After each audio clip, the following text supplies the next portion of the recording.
अभी मैशत के ज़मीन में मुतज़ाद हैं, वो कहते हैं जी ये बेहतर हमने ट्रैक पे डाल दिया, ये मुस्लिम लीग सॉरी पीटीआई कह रही है। आपके पास क्या स्टोरी है? देखिए स्टोरी बड़ी सिंपल है। ये कह रहे हैं ना ये बेसिकली माफिया से पैसे लेने, ये तो मुझे लगता है ये लूट रहे हैं आपकी आवाम को ताकि पैसे माफी को वापस जाए। मैं आपको एक ही छोटी सी उसकी सबूत देता हूँ। इन्होंने कहा हमने आईपीपी से जो मुआहदा किया ना 700 अरब रुपये हम आपके बचा रहे हैं। IMF क्या फरमा रही है? IMF ये फरमा रही है कि 2000 का जो आपका सर्कुलर डेट है ना 2000 का IMF 2300 का वो कह रहे हैं 2025 में वो 5000 पे जा रहा है। यानी कि 5000 अरब का जो सर्कुलर डेट है वो मुझे पता है किसकी जेब में जा रहा है, वो आपकी जेब से निकल के इनकी जेब में जा रहा है, जिनको ये खुद ही माफिया कहते हैं। अब आगे सुन ले। चीनी का आज का मैं आपको रेट बता देता हूँ। जो हमारी हुकूमत पंजाब है, वसीम अकरम साहब जैसे नेक साफ सुलझे समझदार हुक्मरान जो हमारे सर पे बैठे हैं, उनके पंजाब में रेट है 83 रुपये 50 पैसे फी किलो। आप खुली मंडी का सुबह 10 बजे रेट था 95 रुपये किलो, यहाँ कह रहे हैं आपको 400 रुपये ये लेके देंगे।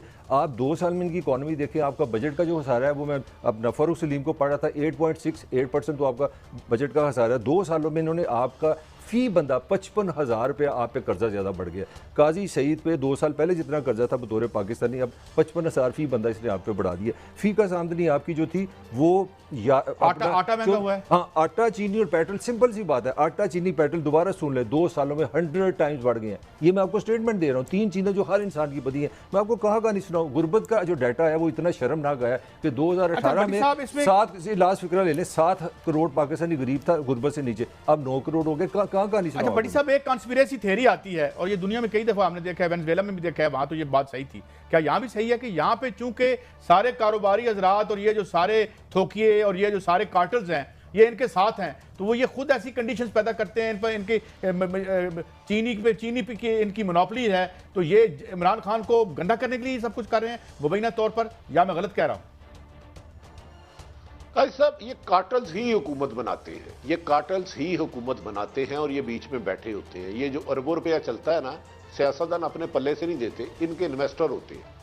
मुझे याद है जियाउल हक का जब जनाजा था तो 11 रुपये पेट्रोल था। 11 रुपये तो नहीं ना हो सकता, वक्त के साथ साथ बढ़ना है। लेकिन इस दफ़ा महंगाई ज़रूरत से ज़्यादा हो गई। पहले बिजली पेट्रोल बढ़ता था 1 महीने बाद, अब 15 दिन बाद बढ़ गया क्योंकि IMF के कर्जे दर कर्जे आ गए हैं।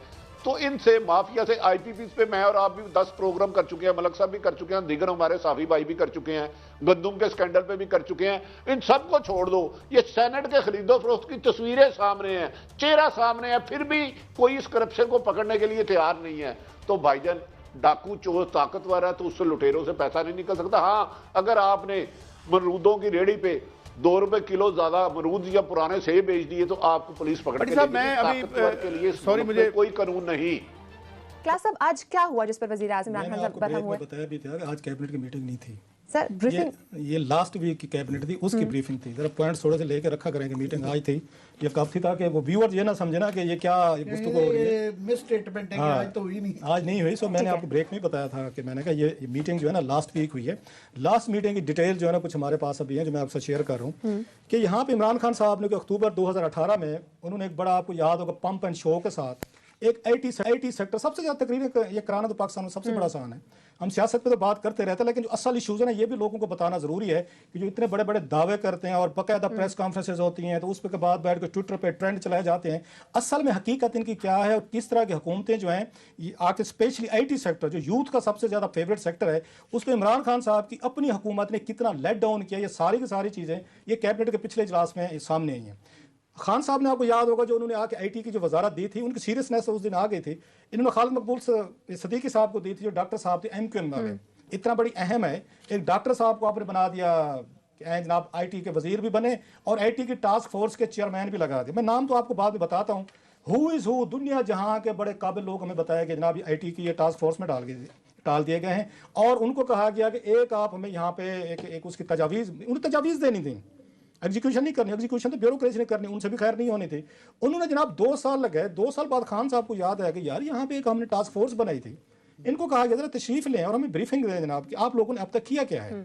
नाम तो मैं आपको बाद में बताऊं, सुन के जरा ऊंची दुकान फीका पकवान, वो झूठे रूप के दर्शन कि कैसे कैसे बड़े नाम हैं और उनकी कारकर्दगी जिस तरह की एक्सपोज हुई है और जितनी खान साहब को वहाँ पे मेरा ख्याल मायूसी हुई है तमाम वजीरों को हुई है, उससे अंदाजा आप उस पर कर सकते हैं कि ये मुल्क सबसे अहम जो सेक्टर है IT उसको कितना कैजुअल अंदाज में लिया जाता है यहाँ पे। अब सैयद अमीनुल हक साहब आ गए, एक कुछ शोएब सदीकी साहब हैं, उनकी बड़ी बातें सुनते थे माशाल्लाह, बड़े काबिल बाबू हैं, बड़े ब्यूरोक्रेट हैं, वो भी उस मिनिस्ट्री में बैठे हैं। सैयद अमीनुल हक साहब भी बैठे हैं, और मादरत के साथ ये हमें कहा जाता है बड़ी पढ़ी लिखी क्लास है।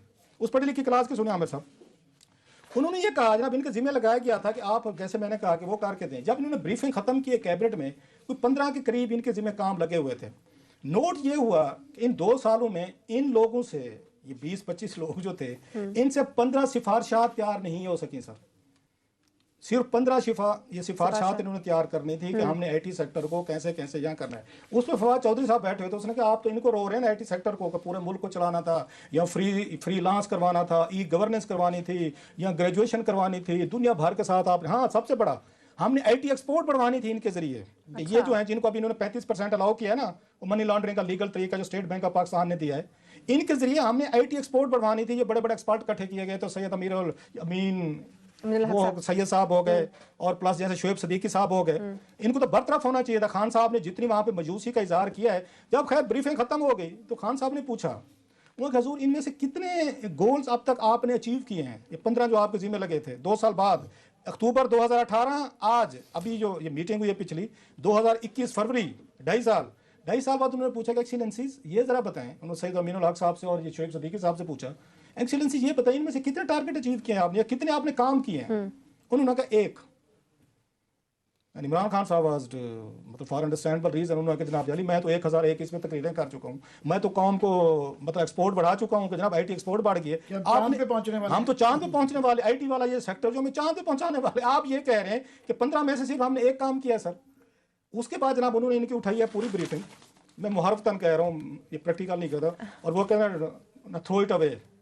इनकी प्रैक्टिकली तौर पर 2 सालों 2.5 सालों बाद ये परफॉर्मेंस देखें इस कमेटी की कि इस मुल्क की आपकी 60% के करीब यूथ है, सबसे ज़्यादा आप इसमें इन्वॉल्व हैं, इसमें आईटी सेक्टर की तरफ आपको तवज्जो की ज़रूरत है, नौजवानों को जॉब्स की ज़रूरत है, जॉब्स आपने क्रिएट करनी थी, और 2.5 साल बाद आपको टास्क फोर्स बता रही है कि हम तो सिर्फ 1 काम कर सकते। तो खान साहब ने वर्चुअली, ये मैंने कहा बड़े अरसे बाद हुआ है, इन्होंने उठा के इनकी जो ब्रीफिंग थी ना बहर फेंकी है, और इनको कहा कि सैयद अमीनुल हक साहब के और इनके सेक्रेटरी, हालांकि इनको सेक्रेटरी को इनको डिसमिस करना चाहिए था, इनको अपने मिनिस्टर को डिसमिस करना चाहिए था कि आपके जिम्मे 2.5 साल से काम लगा हुआ है, तो आप लोग क्या कर रहे हैं सारे। और मुझे ये यकीन है, अभी मैं इसकी डिटेल्स इकट्ठी करूंगा, फॉलो अप, इन्होंने इजलास ही नहीं किए होंगे सर, इस मिनिस्ट्री ने उन लोगों को बुलाया ही नहीं होगा जो लोग इन्होंने एक्सपर्ट इसमें डाले हुए थे। तो इनको कहा गया है, और इनको कोई शर्म नहीं आती, कोई शर्मिंदगी नहीं होती इन लोगों को। इतने बड़े कैबिनेट के फोरम पे 60 वजीरों की मौजूदगी में आपकी बेइज्जती की गई है, आपको इंसल्ट किया गया है, आपकी कारकर्दगी 0 पर मतलब 0/10 आपने स्कोर किया, और इस बात को छुपा लिया गया है।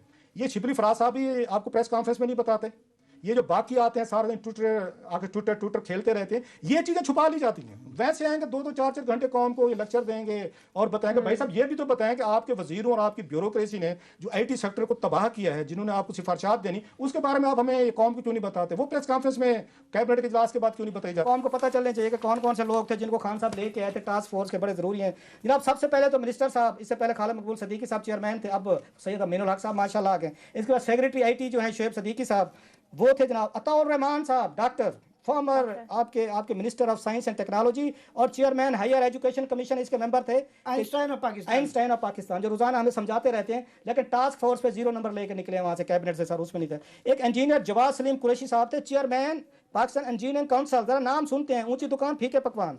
इसके बाद सैयद अली रजा शाह साहब, member 88 ministry of IT and telecom.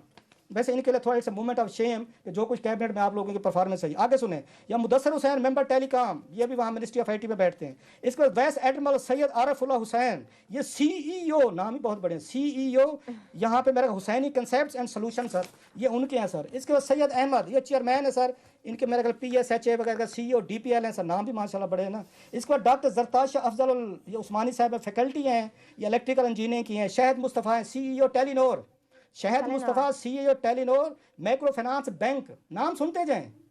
और तमाम के तमाम 2.5 सालों में इस मुल्क और कौम को 15 सजेशन नहीं दे सके कि आपने आईटी सेक्टर को आगे अपलिफ्ट करना करें। इसका नदीम मुस्तफ़ा साहब, ये फॉर्मर कंट्री मैनेजर थे माइक्रोसॉफ्ट, हमें सब नाम तो सुने ना आप जरा, इनकी परफॉर्मेंस है। जहां आरा साहब, फाउंडर ऑफ द नेस्ट, ये भी पता नेस्ट क्या बला का नाम है, मुझे तो नहीं पता, शायद कि अगर मेरी जाला सर।